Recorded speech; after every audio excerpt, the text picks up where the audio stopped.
¿quién me va a comprar esto? Cuando hago una pregunta de cuánto estarían dispuestos a pagar, me doy cuenta que estaban dispuestos a pagar mucho más de lo que yo creía que me iban a pagar. Había días que metía 500, 600, 700 y algún día metí 1000 euros de publicidad. Cuando hubo pandemia, muchas personas vendieron mucho dinero y ahora los ves y no, porque en esa pandemia hicieron idioteces. Esto ya está. Ala, ya se vende solo. Y no, yo no estaba acostumbrada a ganar tanto dinero. Puedes ir a una formación y escuchar, pero si no recoges el mensaje y lo aplicas, aunque sea un mensaje súper sencillo, no vas a obtener resultados. Y resulta que ahora mi profesión, que era como la de un hippie, pues es una profesión que ahora todo el mundo necesita. Cuando llegas a un hito que dices, ya está, luego hay otros problemas, son problemas diferentes, pero hay otros problemas. Yo dije, voy a subirme yo a la cresta de la ola. Entonces me propuse 10.000 seguidores en menos de un mes y al día 30, 10.000 seguidores que no Entiendo. Bueno amigos, bienvenidos. Este es un podcast más de Universo de Ello. Y tenemos una invitada súper especial, una crack. La conocí, pues ya la había visto en redes, o seguro muchos de ustedes la han visto, pero tuve la fortuna de conocerla en un Hotmart Fight, creo que fue el año pasado que íbamos con Enrique, ¿no? Entonces, hoy tenemos aquí con nosotros a la crack de Paloma. Y Paloma, la primera pregunta que le hago siempre a los invitados es: ¿de qué es tu universo? Cuéntanos un poquito de qué es tu universo y preséntate ahí con la audiencia. Vale, menuda pregunta, ¿eh? Pues, a ver, o sea, supongo que es quién soy yo, qué me gusta hacer, qué es lo que me mueve, ¿no? Pues yo pienso que soy una persona aventurera. Me gusta vivir cosas, creo que estamos en el mundo para tener vivencias, conectar con personas, conecto mucho con el poder trabajar desde otros lugares y conocer culturas, países nuevos. No sé, me gusta por una parte ser libre, poder tener esa libertad de decidir lo que quiero, pero por otra parte soy familiar, soy amorosa, me gusta tener una familia, un núcleo de personas, entonces esa Esa yuxtaposición. combinación. Sí. Muy bien, pues qué bueno. Y en tu vida actual, ¿cómo ayudas a las personas? ¿Qué les ayudas a hacer? ¿Qué haces tú en tu emprendimiento? Pues ayuda a que las personas puedan tener visibilidad, sobre todo con el formato de vídeo corto de los vídeos, que son los vídeos de Reels y de TikTok, que puedes conectar muchísimo. Entonces, marcas y emprendedores, gracias a mis cursos, mis asesorías, mis ponencias, pueden aprender a crear este contenido, conectar y luego vender. Muy bien, qué chévere. Bueno, me gusta en este podcast, como te dije, es muy conversadito, es muy vamos a ir hablando. Sí. Y me gusta conocer a las personas detrás, digamos, del influencer o detrás del attractive character de la persona. Me gusta conocer. Entonces, ¿qué tal si nos cuentas un poquitín, hasta donde quieras, de tu historia, de dónde vienes? Pues eres española, Sí. pero ¿de qué lugar vienes y cómo fue un poquito tus inicios, tu niñez? Vale, pues yo soy del Campello, Alicante, en España, un pueblo costero que está muy cerca de Alicante y es muy bonito y se vive muy bien en ese pueblo. Entonces yo nací en el 82 y tuve una infancia muy feliz.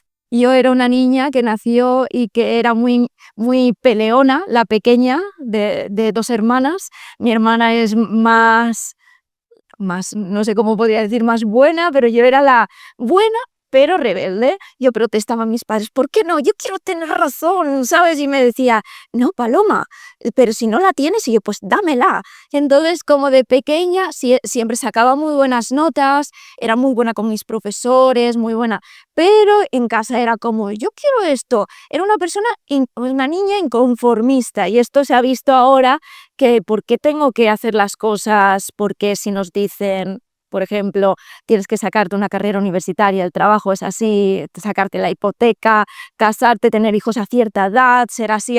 No, yo me cuestiono todas esas cosas. Muy bien. Sí.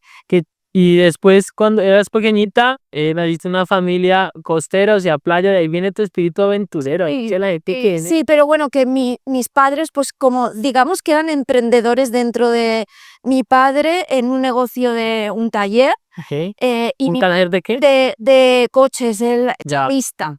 O sea, pero con los hermanos de mi madre, todos tenían diferentes talleres en el Campello Ah, ok. y unos pues mecánicos, chapistas, y todos eran socios, bueno, cada uno, bueno, había varios socios y otros tíos con otros negocios. Y mi madre pues siempre era, pues abre una panadería, luego era costurera, o sea, modista, cosía muy bien y siempre, o sea, dentro de sus trabajos y también fuera, personas muy creativas que solucionaban cualquier cosa, o mi madre pues cosía, bordaba, era muy apañada en todo. Y mi padre a día de hoy construye coches para los nietos, hace mesas con madera, con forja, con todo. O sea que cualquier cosa, ve un mueble, lo restaura, si no averigua, es muy creativo. Y yo creo que eso lo he mamado yo. Ya, lo tienes en las venas, la creatividad. Sí. Muy bien, en el colegio luego saliste del colegio y que estudiaste en la universidad, no estudiaste, sí, estudiaste. 2 carreras universitarias, o sea,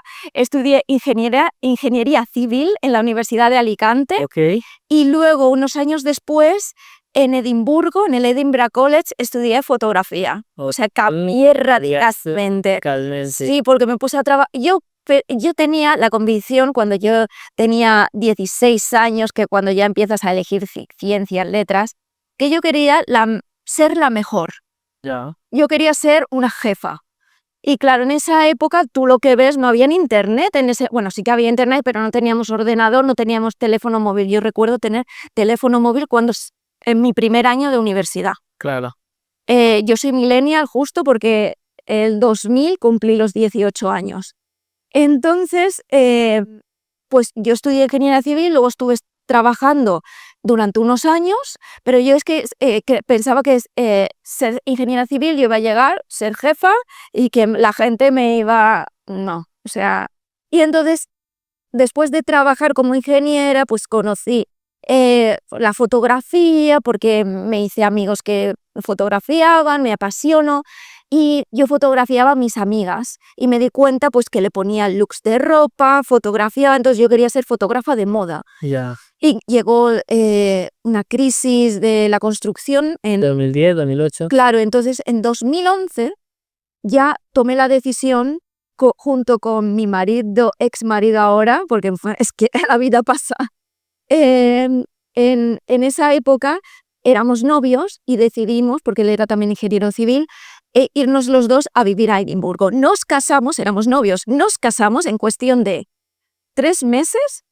Organizamos una boda. Si alguien pregunta que si se puede organizar una boda, porque toda la gente, 2 años para acá, no. Dijimos, nos casamos en 3 meses y lo tuvimos todo lo que se puede desear en una boda, fue muy bonito. Entonces nos casamos y nos fuimos a Edimburgo. Entonces en Edimburgo yo ahí tuve la oportunidad de estudiar fotografía en un sitio increíble, porque Escocia, los paisajes, la gente, increíble. O sea, fue una experiencia brutal. Y ahí me especialicé en moda y después mi marido se quedó viviendo en Edimburgo un tiempo y yo me fui a probar a Londres. Luego él vino conmigo. Ya eres súper viajera, o sea, vas pasando de país en país. Bueno, si te contara ya hoy en día, porque si luego me preguntas, porque ahora sí que me muevo más. Claro.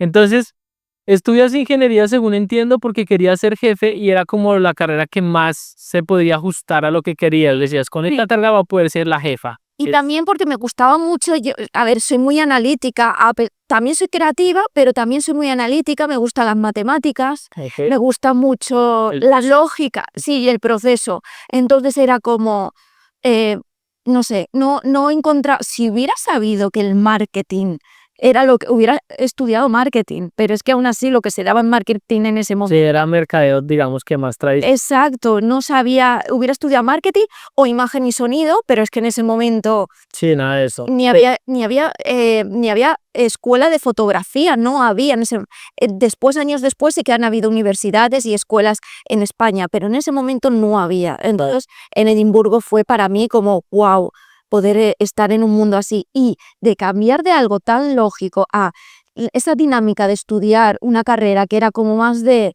nos mandaban ejercicios que teníamos que buscarnos la vida. Sí, claro. Que yo a mí eso me encantaba y me parecía muy, porque lo hacía lo más profesional posible. De hecho, teníamos que buscar agencias de modelos. Yo iba como profesional, yo no iba como soy estudiante, yo ya tenía mi portafolio, yo publicaba ya Claro. revistas. También de alguna manera tú ya tenías un bagaje profesional, Sí. entonces ya tenías, o sea, ya no eras un joven saliendo de la universidad tímido, sino ya tenías una carrera profesional que seguro ya te había dado contacto con las personas y ya podías irte como a plantar con más autoridad, ¿no? Como con más postura que te lo dio. ¿En qué industria trabajaste? Cuando fuiste ingeniera industrial, ¿en qué trabajaste? Bueno, yo estaba dentro de un departamento de construcción y éramos los que conseguían la obra. O sea, estaba dentro de la oficina y aplicábamos al Estado, se hacían concursos de obras. Las estaciones, Sí, ya, sí. Y ya ni me acuerdo cómo se hacía eso. Imagínate, porque esto hará 15 años. claro. O sea, para mí es otra vida. Y ahora me dices, trabaja de eso y no No tiene ni idea. tengo ni idea. Ok, entonces te vas de eso, tienes unos amigos fotógrafos, conoces amigos fotógrafos Sí. que empiezas a tomarles fotos, pero por puro hobby, Sí, y dices, pues esto me mola, voy a profesionalizarme y estudias fotografía sí. y empiezas a ir a hacer las prácticas, digamos que, o sea, empiezas a buscar a ser muy profesional haciendo fotografía, teniendo en cuenta que incluso en esa época la fotografía no estaba como ahora, ¿no? Luego las redes sociales cambiaron la fotografía por completo, la inmediatizaron y es otro juego completamente diferente. Yo estuve un poquito también alcancé a estar en la transición esta donde casi no habían carreras de publicidad, casi no habían carreras de diseño gráfico. Yo me siento muy afortunado, yo estudié comunicación gráfica, Ujú. pero fui afortunado porque yo estudié eso sin haber tenido el panorama de que iba a ser súper rentable, porque cuando yo lo estudié es como podías trabajar o imprimiendo o haciendo letreros o cosas normales, o si la rompías te ibas a un canal de televisión o a un Sí. par de agencias que había y la rompías. Y era como muy incierto, pero mi papá decía estudia lo que te apasiona y más o menos me apasionaba porque luego pensé que me había equivocado de carrera y terminó trabajando en un canal de televisión, pero en ese intercambio yo empecé a estudiar en el 2007 en la universidad. En ese rango, pues las redes sociales cogen el boom, sale Instagram y resulta que ahora mi profesión, que era como la de un hippie, pues es una profesión que ahora todo el mundo necesita porque todo el mundo necesita visualmente páginas web, diseños y tal. Entonces yo me siento como que fui afortunado, bendecido. O sea, estudié algo que justo en el momento de la historia cambiaba. Cuando tú lo estudias, que es un poquitico antes, la fotografía todavía no ha despegado hacia el nivel de que se vuelve masiva y necesaria. Lo que hacen las redes es que vuelve la fotografía necesaria. Sí. Todo el mundo tiene que volverse a fotógrafo. Entonces empiezas a estudiar eso y ¿en qué empiezas a trabajar? Como moda, o sea, como fotógrafa de moda.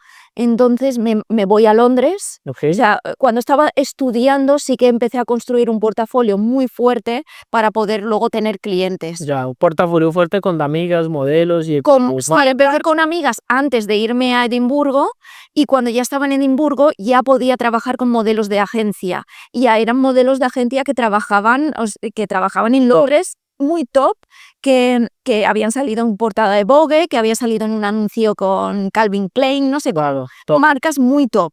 Y me las dejaban pero gratis, ¿sabes? Era un intercambio. Ellas necesitaban fotografía como y para tu portafolio. claro, y viceversa. Entonces ya fui al siguiente nivel. Había muchos caminos para tú conseguir ser un fotógrafo de moda que viva en la industria. Hay varios. O asistes a fotógrafos que en Edimburgo no había ningún fotógrafo bueno. Había alguno de publicidad, pero no era de moda. Y si había alguno de moda, no quería trabajar con nadie porque eran 2 o 3.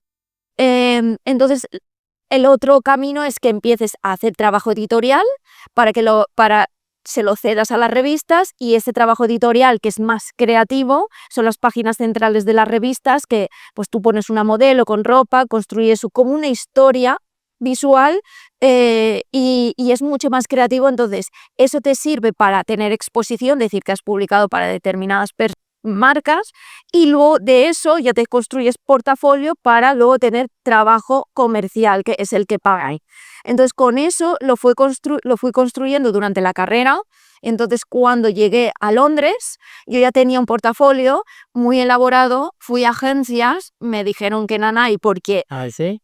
en Londres es que yo era un Cierto. pescadito así lleno de tiburones. O sea, si hubiera ido a Madrid, tira que va. Pero Londres, que a nivel europeo es una de las capitales más importantes del mundo, de a nivel de moda, entonces era muy difícil. Pero empecé a trabajar con marcas como Selfridges, que es como los jarros. Entonces tiene un departamento de e-commerce, que es fotografía de marcas, pero es como muy delante, detrás, posa, tal, pero con modelos muy top, y era como un trabajo muy de que me llamaban mucho y ganaba mucho dinero. Estaba bien, pero no era nada creativo. Al final te dabas cuenta, dentro de esta industria, que la gente venía de vez en cuando alguna directora de arte de Vogue o modelos que habían estado para campañas publicitarias muy top y venían para foto, perfil, no sé qué, ¿sabes? Para A, B y C. Y decías, pero porque no ganaban el suficiente dinero por el trabajo que parece que es buff, no tienen presupuestos, ya cada vez está bajando más. Pero por el otro lado, para la venta en e-commerce, que tienen que estar refrescando para la página web fotografías, es decir, si tú quieres ir a la web de Zara, están los fotógrafos creando, pero la web de Zara es más creativa, pero hay otras que es foto, perfil y ya está. Yes. Pero pagaban muy bien, entonces veías que todo el mundo hacía eso porque lo necesitaba y por otra parte hacían la parte creativa y así. Y para llegar era como, pues yo lo comparaba mucho como si tú quieres ser un actor y salir en Hollywood, pero tienes que, igual teatro y todo eso está muy bien, pero tienes que hacer otro tipo de trabajos comerciales, de salir en anuncios de televisión, a lo mejor no tal, Claro. para darte de comer y para llegar un momento a hacer algo más creativo. Ya. Entonces costaba bastante. Tú estabas entonces en esa parte de la fotografía, igual lo que veo es que tenías ya el gustico, porque si con tus amigas tomabas fotos sin estudiar y ya te sirvió como una base de portafolios porque tenías el gustico de la fotografía, ¿no? Entonces te vas a Londres y terminas encontrándote un lugar en la industria, pero sobre todo en la industria de e-commerce, de productos, que me imagino que cuando entraste ahí todavía no estaba en tendencia el e-commerce duro, era como sus inicios o Pues cómo lo ves no, ahí. sí, porque era justo, estuve antes de la pandemia. Ah, ya. Entonces Ahí ya estabas, claro, ya estábamos en e-commerce. sí. No el boom que tiene ahora con la pandemia, post-pandemia, pero ya estaba en Europa sobre todo, que van más adelantados, como que lo tenían en esta fase. Necesitaban mucha producción. Ok, entonces estás ahí en pandemia, ¿y qué pasa en pandemia? ¿Pierdes tu empleo, no lo pierdes, sigues? Porque Bueno, tuvimos mucha suerte allí en Inglaterra, en el Reino Unido, porque yo era freelance y aquí en España no se ayudó a los freelance, pero allí sí que hubo ayudas. O sea, tú solicitabas y te daban el 80% del dinero que habías tributado los años anteriores. Entonces era como una especie de pensión, subsidio, dinero que te podían dar. Y mientras aproveché para estudiar y para sacar un podcast. Yo ya me había metido en un máster. Un máster de emprendedores de Sergio Fernández, el de IPP. Entonces habían sacado la primera versión online. Antes era en presencial y justo el año anterior yo ya estaba, antes de que llegara la pandemia, yo estaba ya escuchando podcasts, formándome y estaba diciendo, es que yo quiero trabajar como fotógrafa de moda, pero yo quiero, echaba de menos hablar con gente hispanohablante. ya. Ya llevaba como 12 o 13 años en el Reino Unido y como que no me sentía yo comunicándome en inglés, aunque sí, pero no conectaba igual. Yeah. Y yo digo, si volviera a España, si trabajara en otro país, México, conectaría más. Entonces, claro, tuve una mentora que me dijo, pues tú sabes que con tu posición en Londres puedes trabajar con marcas españolas y hacerles trabajos creativos con las modelos de Londres que te mandan la ropa y no tienes que trabajar con Gucci, pero puedes trabajar con otras marcas que sean medianas e incluso te vas a sentir más valorada económicamente por creatividad, porque te necesitan, y es verdad. Entonces empecé a construir ese portafolio y a construir mi marca personal, que en ese momento el concepto no estaba, o por lo menos no era tan conocido. Entonces empecé a formarme para construir otras habilidades que yo no tenía, que yo pues me estaba siempre formando en fotografía y era como, mi fotografía tiene que ser la mejor, y yo veía que otros fotógrafos que no tenían, según yo, no tenían tanto gusto o trabajaban tan bien como yo estaba trabajando, tenían mejores trabajos que yo. Ya. ¿Pero por qué? Esto pasa con todas las profesiones.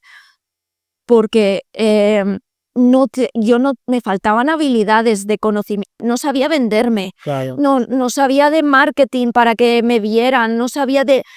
Y también yo me negaba que mi camino fuera o el asistir a un fotógrafo o trabajar haciendo que me gustaba, pero bueno, editoriales, amo a revistas, pero que no me pagaran y que a veces había que jugársela un poco y arriesgarse para intentar meter una publicación y que luego te la echaban para atrás y tenías o sea, que yo era como la responsable, como la directora de todo eso, y si luego no se publicaba, la agencia, maquillador, estilista, todos me decían, es que hemos trabajado contigo para que se publique. Y tú, Mucha presión. pues que era mucha presión. Como freelance eras emprendedora, más o menos, ¿no? O sea, ibas y buscabas, ya tenías tu portafolio, pero ibas dependiendo por campaña, les ofrecías los servicios, ¿no? Sí, O sea, ya tenías como esa espinita del emprendimiento en ese momento, ya ejecutabas como un autoempleado, un emprendedor. sí. Ok, entonces te dice la mentora, ¿por qué no trabajas con las marcas de España, que te puede servir mucho? Marcas medianas y les haces, viviendo en Londres todavía, Sí. les haces el trabajo. ¿Cómo te fue con eso? Pues no llegué a llevarlo a cabo porque empecé a desarrollar todo ese briefing, o sea, como una especie de portafolio para poder enseñárselo a las marcas diciendo cómo eran también mis servicios y todo, porque me metí también en el máster de emprendedores y llegó la pandemia. Entonces ahí, ¿cómo les voy a mandar diciendo no tenía modelos que fotografiar?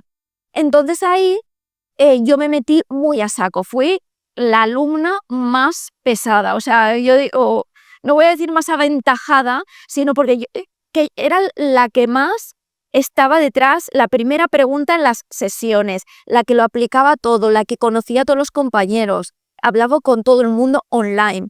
Entonces, lo que pasó es que probé muchas cosas. Probé un podcast de fotografía de moda que entendí que a la gente... ¿En inglés o en No, en español? español, para que me conociera. Pero la gente entendió que yo hablaba mucho de fotografía, entonces no llegaba a las marcas de moda. Yo llegaba a fotógrafos o gente que amaba la fotografía, pero no era... pero estuvo bien porque me dio como el exponerme, el saber que puedo comunicar, que puedo llegar a otras personas. Y pasó también que durante la pandemia todo el mundo estaba haciendo directos en Instagram. Entonces le propuse a los de mi generación y a los profesores que si yo podía entrevistarlos en Instagram y darles la oportunidad de que contaran sus historias emprendedoras. Pero tú ahí ya tenías unas redes sociales, una marca, o sea, ¿ya tenías seguidores o todavía no? Pues tendría como 1.000 seguidores o 2.000 como fotógrafa.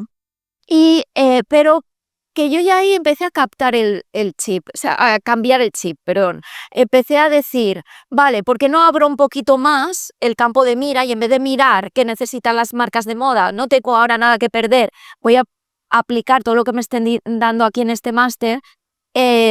Tenían asignaturas de modelos de negocios y cosas así, en el que se hablaba con el cliente para ver qué necesidades había. Y yo digo, vale, no tengo aquí marcas de moda, pero voy a ver qué necesitan todo el mundo en general. También estaba yo recibiendo inputs de todos los compañeros de sus necesidades, le daba miedo salir a cámara, exponerse en los directos. Yo vi que me gustaba conectar con la gente y contar las historias. Entonces dije, ya me vi mejor, como que que tenía yo algo. Yo pensaba que era muy mala comunicadora. Sí, no, habla bien. Pues no, pues me di cuenta pero que tengo yo, claro, a base de hablar con la gente, que yo tengo un poder de comunicar que es la cercanía. Cuando ya conecto con esa persona, ya me olvido que hay más personas, o sé que hay más personas, pero son personas, que no es como un montón de gente que te va...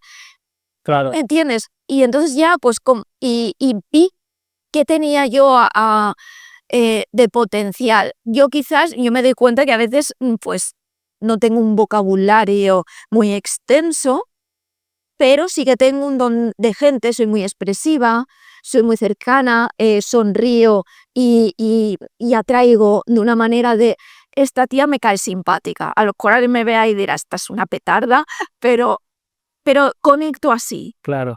Entonces ahí empezaste a hacer con todos tus compañeros y profesores, empezaste a hacer live en pandemia. Sí. ¿Y esto qué repercusiones tuvo? ¿Creciste la marca, no creciste la marca o simplemente te sirvió como para esta validación de que, mira que tengo la capacidad de comunicar? Sí, validación y también me di cuenta de mis puntos a favor y luego me di cuenta qué necesidad tenía la gente en general. Porque a la vez también les di una clase en directo a mis compañeros hablando de stories de Instagram, que eso ya no tenía que ver con mi fotografía, pero me di cuenta de que sabía de eso a la gente, pero ¿cómo las haces y tal? Y todos, pero podrías dar clase de redes sociales, y yo, pues si tengo 2000 seguidores. Y por otra parte me metí en TikTok. Ok, ahí mismo en ese periodo. Hice de todo. Yo ahí decidí jugar. Y yo dije, mira, voy a pasármelo bien, voy a hacer lo que me apetece y ¿qué puedo perder?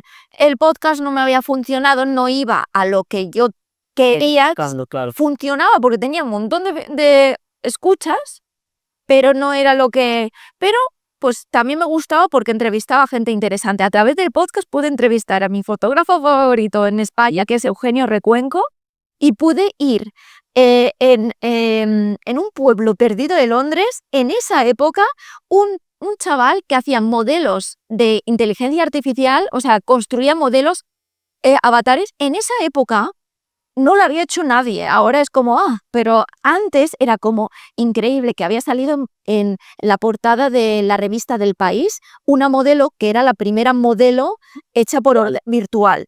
Y a ese chico fui yo a entrevistarlo en inglés, luego la pusimos con voz como si fuera en documental y esa entrevista fue muy guay. Entonces, son experiencias que luego vives y te construyen. Ya, muy bien. Entonces haces esto y rebotas en TikTok porque TikTok ahí estaba pues como saliendo, cogiendo mucha fuerza y tú dijiste, pues vamos a ver qué pasa en TikTok y qué vas a hacer. Claro, fue porque un compañero del máster que se llama Chava Gutiérrez, este chico, es coach y que ayuda a las parejas, que les salva del divorcio, a las parejas que están casadas. Pues este chico empezó ahí y empezó a subir contenido en TikTok. Y yo lo veía como lo veíamos todo al principio el TikTok. Decía, pero yo me voy a meter como fotógrafa de moda que soy encima. ¿Sabes? Que los fotógrafos de moda se creen los más guays de todos los fotógrafos. Yo no me creía eso, pero decía, si yo me tengo que estar en esta industria, tengo que salvar, así guardar mis apariencias. Claro. Y claro, yo decía, me meto en TikTok y ¿qué voy a hacer? ¿Bailecitos y señalar con el dedo? No. Pero me empezó él a decir, no, mira Paloma, yo estoy aportando valor, estoy diciendo tal. Él hablaba a cámara, mira, estoy creciendo en seguidores, El caso que me propuse, vi que estaba él, vi que habían otros creadores de contenido en ese momento, habían poquísimos. Y yo dije, voy a subirme yo a la cresta de la hora. Esto es como en YouTube en su momento, que yo no pude estar, que yo siempre hubiera querido meterme en YouTube, pero ahora es como, súper, me da más pereza, pero ahí era como más fácil. Entonces me propuse 10.000 seguidores en menos de un mes y al día 30, 10.000 seguidores que conseguí. Y entonces empezaste a hablar, ¿ahí de qué hablabas? ¿Hablabas de fotografía o de qué empezaste a hablar ahí? De fotografía, sí. Y metí algunos hacks, porque quise también abrir a más gente, pues algún truco para, yo qué sé, mandas un email y sabes si la otra persona lo ha leído.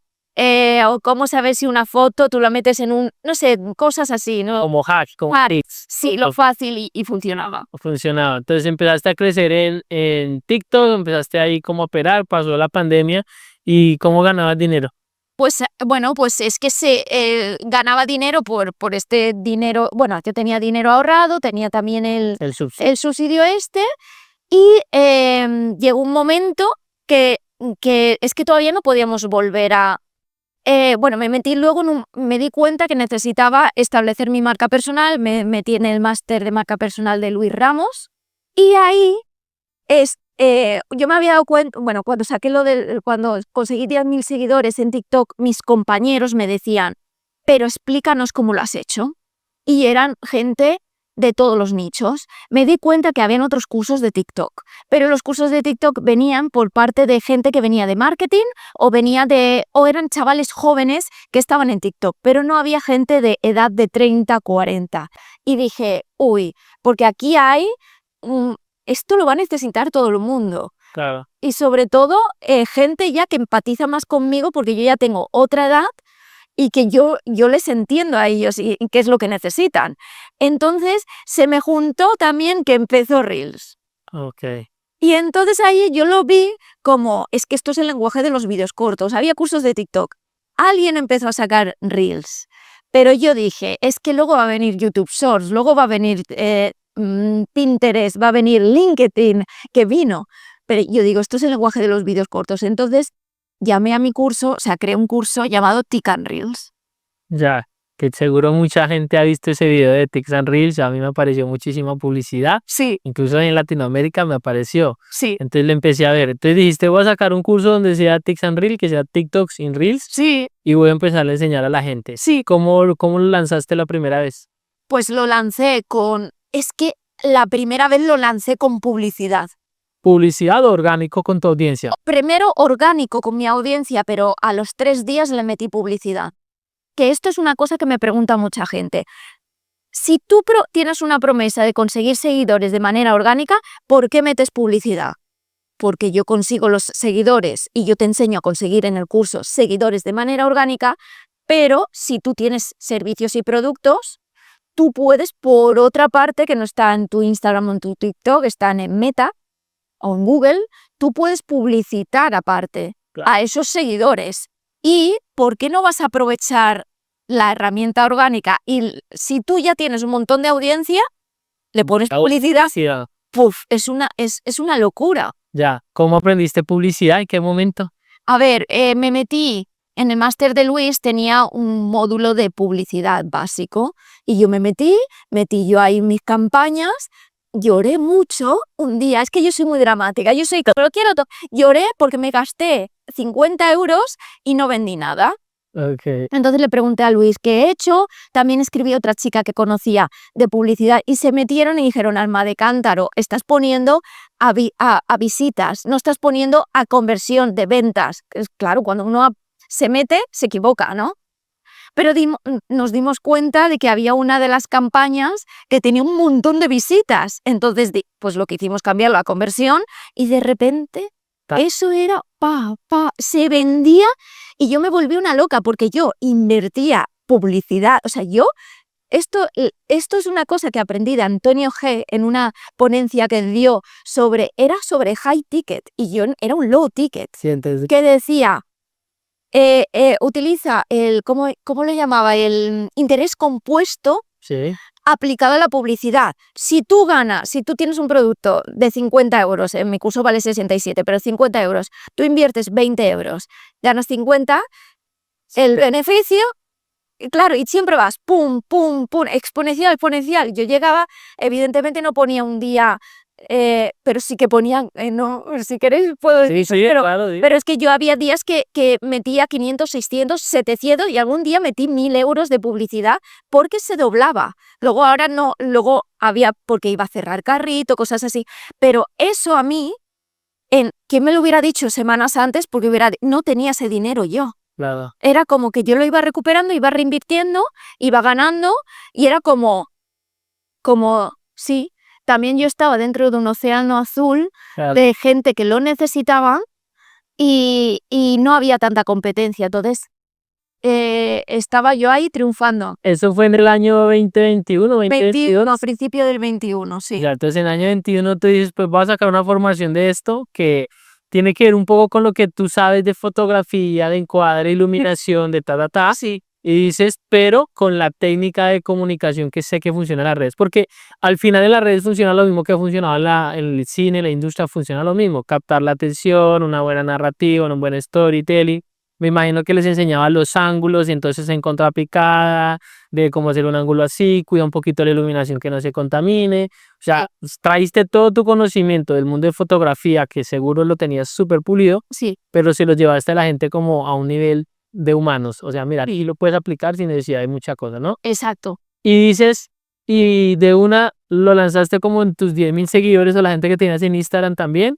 Y le saqué este curso, Sí, vendió y dijiste, pues vámonos a sí, escalar. Y sí, empezaste a invertir muchísimo dinero en Publix. sí, Muy bien. sí. ¿Qué viste ahí? ¿Cuál fue uno de los grandes desafíos que tuviste en esa transición? El siempre pensar, o sea, siempre porque tú piensas, guau, esto ya está, ala, ya se vende solo. Y no, al principio funciona, luego no todas las campañas funcionan, tienes que seguir subiendo contenido, viene competencia, luego hay gente bueno, hace el curso, le funciona y es caso de éxito, funciona, pero luego de repente dices, vale, ya todo el mundo tiene mi curso o ya todo el mundo había gente, a ver, había muchas cosas. Primero, yo cargaba con esa responsabilidad de, ostras, luego puede ser que se vaya todo a la mierda, no puedo con todo. Empiezo a crear equipo también. Ya. Y también la parte emocional. Ahí viene. Yo no estaba acostumbrada a ganar tanto dinero. O sea, ganaste mucho más dinero que el que ganabas, incluso siendo una buena fotógrafa en Londres. Y más de ingeniera, y sí, Muchísimo. más que lo que había ganado con mis otras 2 carreras universitarias, por todo lo que me había yo formado online. Y porque esto yo lo digo mucho, porque hoy en día hay mucho curso online y la gente ya empieza a hablar mucho de hay vende humos, no vende humos. Yo no sé quiénes están vendiendo humo o no, pero yo sí que me he formado con gente y, y lo he aplicado. Y esto es lo importante. Claro. Tú puedes ir a una formación y escuchar, pero si no recoges el mensaje y lo aplicas, aunque sea un mensaje súper sencillo, si no lo aplicas, no vas a obtener resultados. Entonces, ahí es lo que estaba diciendo, que ya no sé ni por dónde iba a venir. Ya, no, que estabas hablando un poquito de los retos que habías tenido, entonces uno de los retos había sido también emocional, Sí, el cómo gestionar el equipo, el cómo gestionar ahora esta cantidad de dinero que está entrando, porque el negocio digital justo entraste pues en pandemia, pues pandemia, que eso era, o sea, cualquier cosa que uno pusiera con empeño, con trabajo, pues realmente ibas a vender muchísimo y empezaste a enfrentarte a esos retos de emocionales, ¿no? y con el miedo de que pensaba que acabaría pandemia y que el curso se dejaría de vender. Claro. Pero no. De hecho, en 2021 vendí un montón, 2022 vendí más, pero en 2023 vendí 3 veces más que en 2021. Joder, ¿Y qué pasa? Que en 2024 ya menos y en 2025 menos aún. claro, Claro, ya fue el pico. claro. Pero yo en 2022 yo ya estaba muy agobiada pensando no se va a vender y sin embargo en 2023 yo no estaba preparada de equipo para todo eso.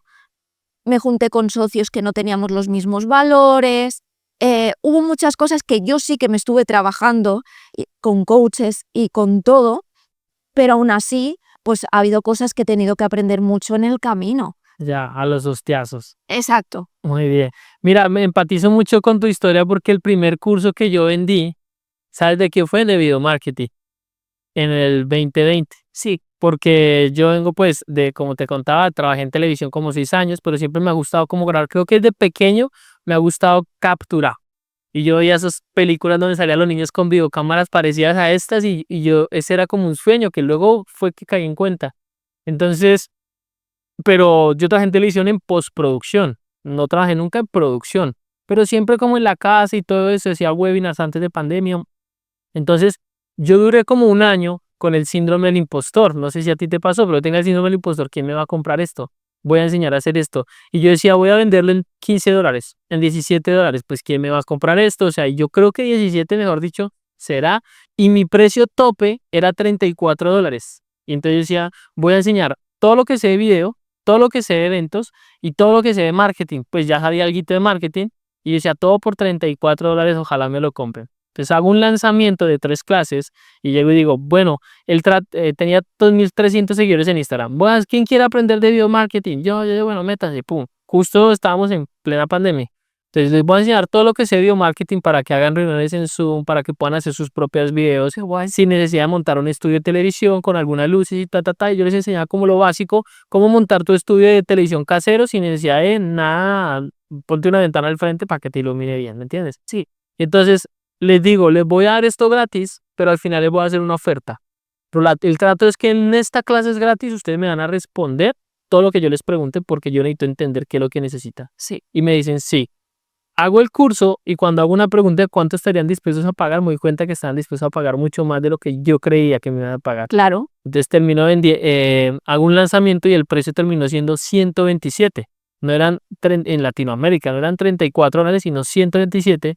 Y en el primer lanzamiento hago $13,000, que era más, era lo que yo me ganaba en ese momento en Latinoamérica. Claro. Casi en un año me ganaba eso. 2 años y me ganaba $13,000. Ganaba menos que... Pero tú entonces, mientras estabas preguntando, estabas cambiándole el precio, porque Claro. lo tenías preparado, Yo fuiste ahí. y fui haciendo la Muy oferta bien. y todo, o sea, les fui preguntando qué te gustaría. En medio de las clases que les aportaba valor, y yo tengo todas esas capturas, iba tomando capturas, hacía encuestas. Mi primer lanzamiento lo hice por grupos de Facebook, o sea, metí a todo el mundo en un grupo de Facebook, hice una transmisión por el grupo de Facebook y ahí ponía como encuestas, y entonces yo tenía las capturas. Cuando acababa la clase yo llegaba y montaba, iba ordenando, y en la clase 3, lo hice de 4 clases, yo ya me di cuenta que no podía vender tan barato.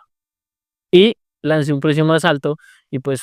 Es que también se percibe como que no va a ser tan bueno el curso. Claro. Eso es lo que yo sí que he ido en masa con Tick and Reels a 67, Sí. porque el resto de la competencia estaba sacando cursos a ese valor. Claro. Entonces yo me posicioné ahí. Pero ¿qué pasa? Que a día de hoy me están diciendo, claro, he acostumbrado a la gente a ese precio, pero realmente si luego tú quieres aportar valor, o sea, no puedes tampoco dejar un precio así porque el resto, Claro. o sea... Mira, una cosa que yo me di cuenta ahí, también yo entré un poquito antes. Tú entraste en el 2021 casi que a hacer eso, menos que un poquitico ya pasada la pandemia sacaste el curso porque yo vi que lo apareció. Yo lo saqué comenzando porque yo lo venía pensando desde antes de pandemia. Pues la pandemia fue como la reafirmación y lo saqué. Entonces, en ese momento y para la comunidad que yo tenía, que de alguna manera eran 2.300, pero eran fieles, me seguían por lo que yo había hecho en eventos. Entonces yo vi que ese precio iba subiendo, luego lo volví a lanzar y ya luego no lo vendí más porque cuando ya lo intenté vender, ya había mucha gente que ya estaba vendiendo más barato en ese momento eso, porque ya de alguna manera hacer videos y esto se volvió un commodity, o sea, ya todo el mundo lo hacía porque ya estábamos en la época donde todo el mundo tenía que hacerlo. Sí. Yo tuve la fortuna que lo cogí al comienzo y realmente no fue un curso que vendí mucho más tiempo. Ahora lo tengo, pero no lo vendí. Y yo no enseñaba Reels, ni enseñaba Instagram. Yo enseñaba video marketing, los conceptos del storytelling y de cómo comunicar. Así que bueno, ahí lo hice y lo validé, pero seguro tu curso con toda tu experiencia pues ya podría costar más, ya por todo el bagaje que tienes. ¿Cuántos alumnos tienes ahora? 20.000. Ve- Han pasado 20.000 y pico, sí. Eso es mucha gente. Y entonces es guay porque me piden más cosas. Entonces ahora, claro, me piden acompañamiento. Y he creado un programa que se llama el programa Premium y ahora he sacado una primera edición y estoy muy emocionada porque fue muy fácil que se metieran más personas. Este curso lo he sacado más también la gente, o sea, mis compañeros, gente que me asesora, que me conoce. Paloma, eres muy barata porque es un curso en el que estoy yo, está mi equipo, entonces lo hemos puesto a 600 euros, ¿no? Y aún así, y la verdad es que digo, es que está muy barato, pero es versión beta, quiero tener a los alumnos que me den feedback. Claro. Y de hecho ayer tuvimos una sesión que no se suponía que iba a estar yo, pero aparecí yo y estaban ahí porque hay profesores que dan clase, hacemos revisión de retos, tal, y aparecí yo, me apetecía. Entonces nos quedamos más tiempo porque es que estaban todos diciendo lo contentos que estaban, los resultados que estaban teniendo. Entonces todos se estaban motivando entre todos y yo aproveché pues para preguntarles, porque en esta formación yo les digo que pueden conseguir 100.000 seguidores, pero no lo hago como vas a conseguir 100.000 seguidores, porque con esto es otra cosa. La gente me dice, ¿qué me aseguras tú en Tick and Reels? Tick and Reels, la promesa son 10.000 y en el Premium son 100.000. No, he dicho promesa, pero quiero decir, te doy las herramientas para que puedas llegar al hito de los 10.000 seguidores. Claro. Ahora, tú pones todo. Claro. O sea, yo te doy el conocimiento, tú pones la práctica. Claro. En Tick and Reels es un curso que te doy ahí, tú lo ves, por eso vale 67 euros. Claro. Pero el premium está mi equipo, supervisamos, hacemos retos, revisamos reels, tú puedes hacer preguntas. Entonces, ahí sí que te damos el objetivo 100.000, pero yo no te digo como para conseguir ventas. ¿Vas a conseguir 100.000 seguidores? No. Lo que te digo es que te voy a dar las herramientas que tienen los creadores que ya tienen 100.000 seguidores. Claro, herramientas, acompañamiento, te da la vista, pero al final depende de ti, depende de tu nicho, depende de que dejes la bobada y el miedo a comunicar, depende de que seas consistente y no te puedo garantizar que vas a ser consistente. Claro, y bueno, yo les pregunté esto a los alumnos porque el programa son 3 meses. Entonces aproveché porque es la fase beta y es que me he acordado de cuando has dicho tú que aprovechaste ahí, les preguntabas por el precio y tal. No les pregunté por precio, pero sí que le pregunté, ¿preferís en vez de 3 meses, 6 meses? Porque conseguir 100.000 seguidores en 3 meses se puede, pero no todo el mundo según nicho. Hay nichos que son nichos muy, muy concretos, incluso que ni quieren. Porque ¿para qué 100.000 seguidores si con 2.000 como tú tenías podías vender? ¿Para qué? ¿Para ego? No. Claro. Es para, yo digo 100.000 seguidores porque claro, cuanto más seguidores puedes luego alcanzar más ventas, pero al final depende de qué seguidores tú necesitas, depende de muchas cosas. Y esto ya se tiene que ver dependiendo de la marca. Pero yo te digo, te voy a dar las herramientas. Ya ahí les dices, preferirían 6 meses y dicen, Me dijeron que preferían 3 meses y que luego sí la oportunidad de poder alargar con los retos y las revisiones que estamos haciendo. ya, Pero de tener los 3 meses, ¿por qué? Porque les meto mucha caña claro, y les creo el músculo de crear contenido y esa motivación. Si yo alargo en 6 meses, la gente se desinfla. sí. Y entonces me gustó mucho. Mira, yo ya lo he validado. La máxima cantidad de tiempo que una persona puede estar enfocada en un programa son 12 semanas, 11, 12 semanas, máximo. Vale, No van más. claro. O sea, después de eso ya es como, ya me cansé. Por más que tengan resultados o no, ya, o sea, 12 semanas es un tiempo donde la gente dice, e incluso yo he calculado como de 10 a 12, donde la gente dice vas y tú ves que la gente asiste a todas las sesiones, digo, y desde la 10, ya no, porque por cualquier razón. Entonces es una buena metodología hacerlo así. Quiero saber un poquito, entrar un poco en materia para este último fragmentico. Vale. Empezaste a enseñar esto de TikTok, empezaste a vender, la rompiste, la sacaste, vendías más que nadie, o sea, es una locura porque si estabas en Londres y ganabas en Londres en la industria de la moda y la publicidad, significa que ganabas muy buen dinero en la industria de infoproductos. En mi caso, por ejemplo, yo me gané lo de un año en una semana y ahí fue como una locura. Luego yo lancé una cosa de marketing al siguiente año y hice $27,000 en un lanzamiento en una semana. Para mí fue, ya, yo soy de este mundo, de aquí soy, y era muy bueno vendiendo. Soy muy bueno vendiendo. Entonces, ¿qué tips? Vamos a meternos ahora en materia después de estos hitos. Tienes los retos empresariales, que está muy chévere que hables de esos retos de no todo es color de rosas cuando uno emprende, y a veces la gente piensa que ganando dinero pues lo soluciona. No, a nivel que ganas dinero tienes otros retos, tienes otras dificultades. Sí. ¿Qué aprendizajes puedes sacar de esa parte de la escalada? ¿Qué aprendizajes sacas de todo este proceso? Pues que sí, lo que acabas de decir, que cuando llegas a un hito que dices, ya está, luego hay otros problemas, son problemas diferentes, pero hay otros problemas. Que te tiene que gustar, que tienes que tienes que estar haciendo no por el hecho de ganar dinero, sino de que lo que voy a enseñar o el proyecto en el que estoy metido es algo que me apasiona y estoy trabajando con gente que también me apasiona y confío un montón. Si dejas de confiar en las personas de tu equipo porque crees que has hecho un trato injusto o algo así, no. Luego, otra cosa que estoy a día de hoy también aprendiendo es la asertividad. Yo soy una persona que no quiero hacer daño a nadie. Y entonces, claro, tener gente bajo mi Tu liderazgo, tu... Claro, y si no se ha comunicado bien, que luego también va llegando, hay una pirámide, y si la gente confía en mí y quiere hablar conmigo, pero hay veces que no puedo, porque si yo estoy dejando de hacer mi trabajo Claro.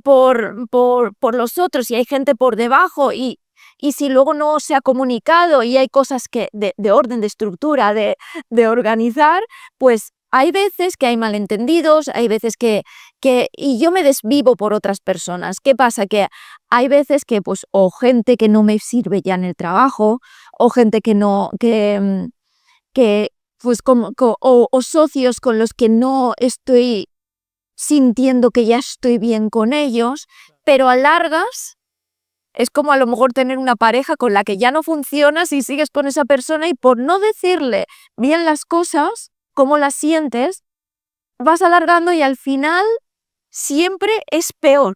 Okay. Sí, no sé cómo Sí, sí, explicar, sí, pero sí, siempre al ya, final es mejor decir las cosas a tiempo, a tiempo. asertividad, claro. Sí, Es así, y es cosa que aprendo ahora, sí. claro. Estos son los aprendizajes del emprendimiento que hace la gente, es eso, o sea, siempre van a haber retos en la vida y oportunidades de mejora, no importa si tienes mucho dinero o poco dinero, a medida que estás, pues los retos son mayores, ¿no? Ahora, si le decimos a alguien que está sin ganar dinero, eso es un problema, tener tanto dinero es un problema cuando no lo sabes gestionar porque te refiere a otro reto y dicen que para mí no es problema, ¿no? Y ganar dinero que tú también te das cuenta que hay gente en tu alrededor que no entiende, pues hago ciertas cosas y es, uy, porque claro, tú ya es que vives muy bien, no puedes, o a ver, que yo no estoy derrochando, no me voy a un barco, no me voy, pero ciertas cosas que hago es como, es que ella, y es como, no, sigo siendo igual, pero también, ¿por qué no? ¿Sabes? Sea, O sea, es como, hay, de- no es como que al final también noto que necesito una tribu de gente que es emprendedora, o sea, yo tengo personas alrededor, amigas de toda la vida, pues que no entienden mi mundo, y quizás yo no entiendo el de ellas, porque ellas tienen otra forma de ver la vida, que totalmente es súper válida, incluso más cómoda que la mía. claro. Pero, pero encontrar gente de este tipo, del tipo con como pienso yo, como veo yo la vida, me está costando. Sí, ahí te entiendo. Obviamente, a medida que vas creciendo, tu entorno cambia también y tiene que cambiar porque si no cambia, no creces más. Exacto. Si sigues intentando jalar a los que están debajo, digamos que una escalera financiera, porque evidentemente te está yendo bien, te vacas, te cuesta porque es como si los quisieras llevar y aparte ellos no pueden vivir el estilo de vida que tú quieres vivir, porque ahora tú eres nómada digital y si quieres cuéntanos cuántos viajes has hecho, cuántos países has conocido, ahora eres nómada digital y por más que quisieras llevarte a tus amigas, por más incluso que les pagaras el viaje, no pueden porque tienen su familia, sus compromisos, tienen toda su filosofía de vida ahí. Entonces dices, entonces tengo que conseguir un grupo de amigos, no es que no las quiera, no es que no las ame, las sigo amando y queriendo, pero ahora necesito estar en otro entorno que no solo para el viaje y el disfrute, sino para que me eleven el termostato y me ayuden a llevar mi negocio a un gigante nivel. Como lo estás diciendo, es que no solo amigas, parejas. Parejas. Claro, por eso he pasado un divorcio y luego me cuesta encontrar pareja. O sea, tampoco es que esté, quiero un novio, pero sí que encontré un novio por ahí en el camino y tampoco pudo funcionar por eso, porque si ya es difícil conectar con personas, imagínate, claro, yo siendo nómada digital es difícil, pero también que estas personas entiendan el mindset de emprendedor. Hay gente que piensa que nosotros, que hablar de liderazgo o hablar de vender es ser vendehumos. O sea, esos comentarios me lo han hecho a mí gente muy cercana, que te digo que la mayoría de la gente que tengo cerca nunca me ha cuestionado nada, me han apoyado todos un montón, todos, pero aún así hay algo ahí que cuesta y que necesitas eso, que cuando estás necesitas conocer gente que también tenga este tipo de vida, que empatice contigo con esos problemas, con los mismos problemas. Eso sabes que eso es una de las ventajas que yo veo en los mastermind. Sí. Los mastermind ahí por eso tienen tanto valor y a veces nos preguntan con Enrique porque estamos en el Atlas y ahí pagas $50,000 al año y Enrique en el Atlas son 150,000 y en el INER $50,000. ¿Vale la pena pagar todo eso? Para mí es sí, porque el mindset te lo cambian y lo otro, estar rodeado de las personas te ayuda a elevarte, ¿no? Te ayuda como que estás hablando los mismos problemas que yo entiendo que para la mayoría de gente son problemas. ¿Cómo va a ser un problema generar tantos ingresos? ¿Cómo va a ser un problema tener una empresa tan grande? Eso no es un problema para la gente que no tiene ese problema, ¿no? Como para la gente que se está ganando 20, 30,000, si alguien le dice que hay un problema de $500, dice, ¿de qué me estás hablando? Si eso es un problema pequeño. Pero, o sea, cada uno a su medida tiene un problema, ¿no? Entonces creo que los mastermind es un mejor lugar para encontrar personas que piensan como tú y a veces los eventos, dependiendo del tipo de evento, también como que te empiezan a rodear y decir, pues no estás sola, ¿no?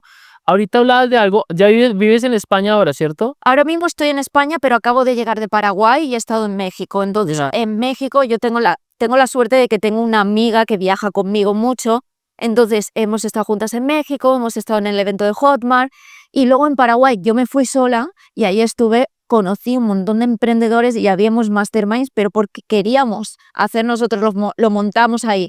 Y por eso he vuelto como wow, como que me he sentido súper conectada con estas personas, me he sentido a la hora de volver a volver aquí a España, como que quiero hacer otro lanzamiento, o sea, como que me pone las pilas, ¿sabes? Claro. Se quita el miedo. Paraguay está volviéndose mucho un punto donde están yendo muchos emprendedores también por beneficios fiscales y esas cosas están yendo ahí para Paraguay, ¿no? Súper chévere. Y una pregunta que quiero hacerte, ¿qué herramientas de crecimiento personal has utilizado en todo este viaje, en todo este proceso? Ahorita mencionaste que habías tenido coach y que te habías trabajado, como ¿qué herramientas has usado? A ver, sí que he estado en masterminds y esto yo creo que es muy brutal. También me he trabajado, sí, yo sigo con coach y también he estado con psicólogos. O sea, siempre, siempre. Yo creo que habrá habido como periodos de 2 o 3 meses pero siempre me he trabajado así, porque yo soy una persona que necesito descargar, sí, Ya. muchísimo. Súper bueno esto. Y en cuanto a la mentalidad de las creencias limitantes respecto al dinero, porque obviamente entiendo cuando dices tuve un pico de dinero, ahora generas pues buenos ingresos. ¿Qué has hecho para tratar las creencias limitantes o nunca tuviste creencias limitantes respecto al dinero o de tu entorno? No he tenido creencias limitantes de, yo cuanto más dinero gane, mejor. O sea, no. Pero sí que he tenido creencias de, ostras, yo ya me he acostumbrado a ganar esto y si lo pierdo, madre mía, es el fin del mundo. Tampoco es eso. También puedes volver. Si has llegado a conseguir el éxito con un producto y conseguir dinero, ¿por qué no lo puedes volver? Claro. Pero claro, yo soy una persona que en vez de mirar pues global, miro diariamente. Claro, tengo un producto que lo voy vendiendo diariamente. Entonces voy como, hoy mal, hoy bien, hoy soy muy...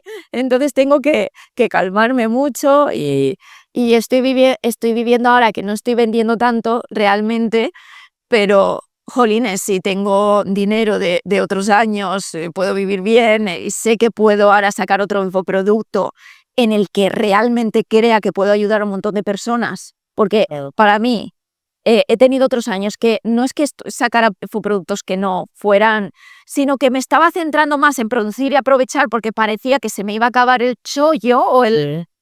y no, a eso no es el foco. Era cuando más dinero ganaba, pero estaba amargadísima. Ya. Entonces tuve burnout, me puse el año pasado a viajar y a recorrer el mundo, Qué bueno. me divorcié, o sea, pasó de todo.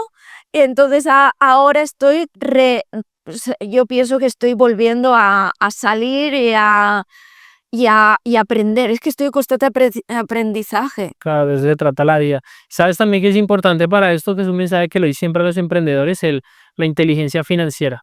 Porque siempre el mercado son arriba, siempre la vida es así. Y entonces a veces cuando hubo pandemia, muchas personas vendieron mucho dinero y ahora los ves y no. ¿Por qué? Porque en esa pandemia hicieron idioteces, o sea, carros deportivos y cosas. Y claro, creo que se pueden volver a levantar. El problema es que si no tienes trabajada la mentalidad, o sea, el sentimiento de pronto de culpa, de no aproveché el momento, entonces te va a costar porque ahora levantarte tiene una mochila adicional de la que ya tenías. Entonces, ¿crees que es muy importante que todos los emprendedores digitales tengan claro la inteligencia financiera y la libertad financiera? O sea, ¿cómo hago para cuando tengo épocas de vacas gordas para estar asegurado en las vacas flacas? Porque van a llegar. Y es básicamente aprendiendo a invertir, ¿no? Haciendo inversiones inmobiliarias, asegurando tu patrimonio, porque eso es lo que te permite o ahorrando, que en esos momentos cuando no estás tan bien, puedas darte un año de vacaciones sabáticas y decir, ya está, me lo puedo permitir porque he manejado bien el dinero. Entonces creo que eso es muy importante. No sé si tú inviertes, tienes también algo de esto, No, trabajando. no tanto como que debería, sí que me he informado y quiero ahora invertir en inmobiliaria, Claro. pero sí que he tenido asesores, sí que he visto formaciones, he preguntado a mucha gente, otros emprendedores, cómo lo haces, pero yo reconozco que me he centrado tanto en mi negocio y la verdad es que debería de haber, incluso si no me hubiera centrado tanto y hubiera sido más efectivo poner parte de ese dinero en invertirlo. Claro, es que ahí tienes, ahorita como lo viste, tienes el mindset de interés compuesto, vendo y meto, Sí, sí, ta, ta, ta, pero claro, también estoy ganando un dinero que podría haber invertido, pero son tantas cosas, muchas cosas, son muchas. pues muchas cosas. Y yo, pues como soy, yo creo que hago muchas cosas, pero luego me desgasto emocionalmente y es como, no, me tengo que centrar paso a paso y cuando ya tenga todas las cosas que quiero conseguir, porque es muchas, estoy ahora volviendo a reestructurar mi empresa, a tener claro mi escalera de valor, muchas cosas. Cuando ya tenga todo eso, evidentemente sobre la marcha también voy a tener mis inversiones, porque es muy importante. Ya lo que necesites, con gusto te ayudo. Vale. Y sabes que también te percibo como ya para ir terminando, porque es que tiene que irse ahorita a tomar el tren, pero para ir terminando, te percibo como que tienes mucha energía femenina, porque eres creativa, te percibo muy mujer. Entonces, cuando te metes en todas estas cosas y empresa, Sí. te sientes cargada a veces con tantas cosas del emprendimiento, tantos frentes, que son muchos frentes, yo lo entiendo, muchos frentes y como que tu energía dice, pero no, o sea, ¿cómo manejas esas cosas? O si lo sientes o no lo sientes o crees que tienes más una energía como más masculina o cómo lo ves o cómo lo Pero es que me hice mi carta astral y decía que de base tengo energía masculina. Y digo, y yo, mira, se lo volqué a ChatGPT y dije, ¿qué dices? Pero que si soy súper femenina. Y me explicó, no, el energía masculina es el hacer, creo.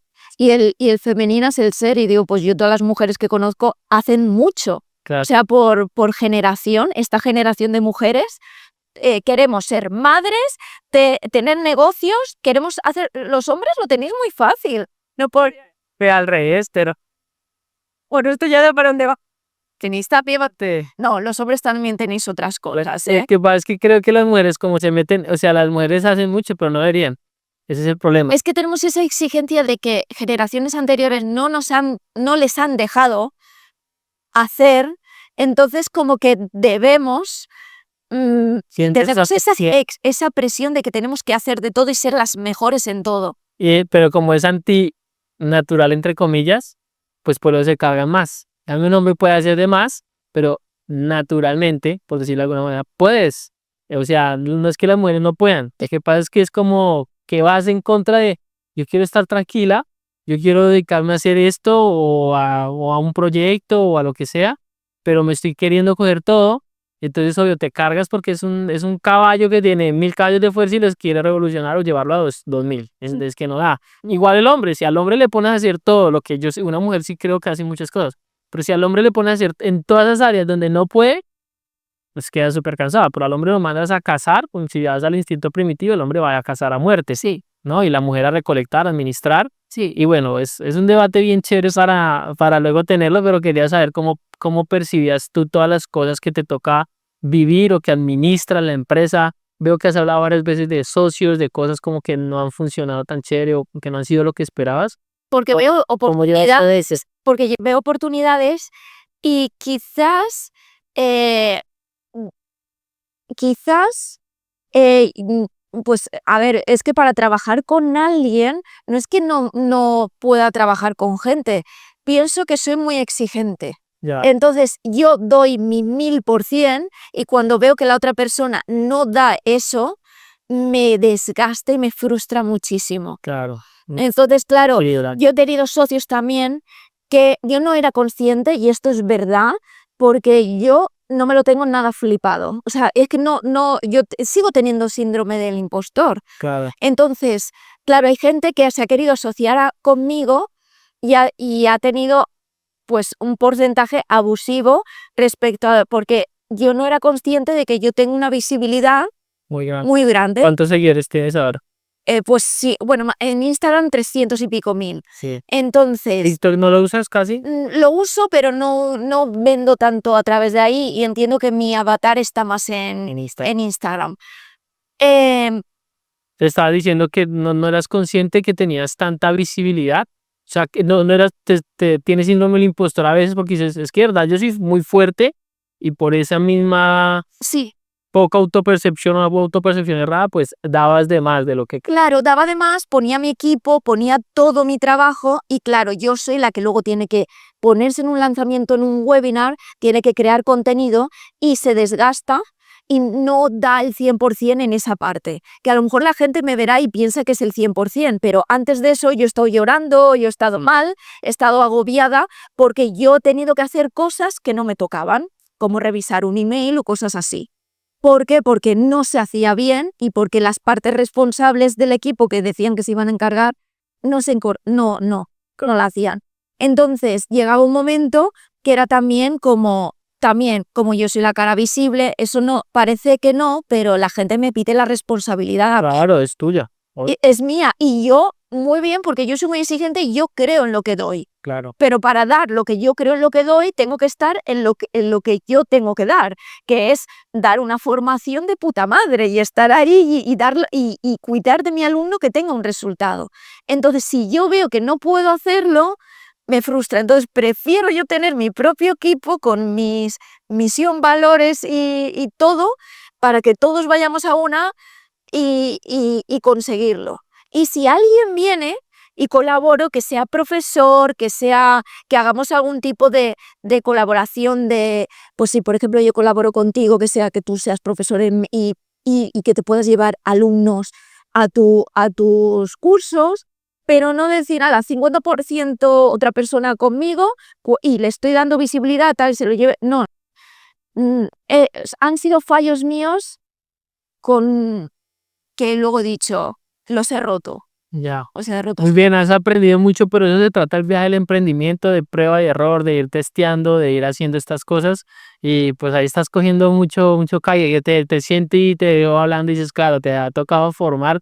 Y estas son las cosas que no ven las personas del emprendimiento, Claro. de los tratos, de los acuerdos. También hay tratos y acuerdos que salen muy bien, hay otros que a veces no salen tan bien, pero siento que hace parte como del juego, ¿no? Y que me ha servido un montón, porque, a ver, tú te equivocas, pero luego hay cosas muy guays ahí, ¿sabes? O sea, y luego no he quedado con estas personas mal, ni ha sido gente que se haya intentado aprovechar.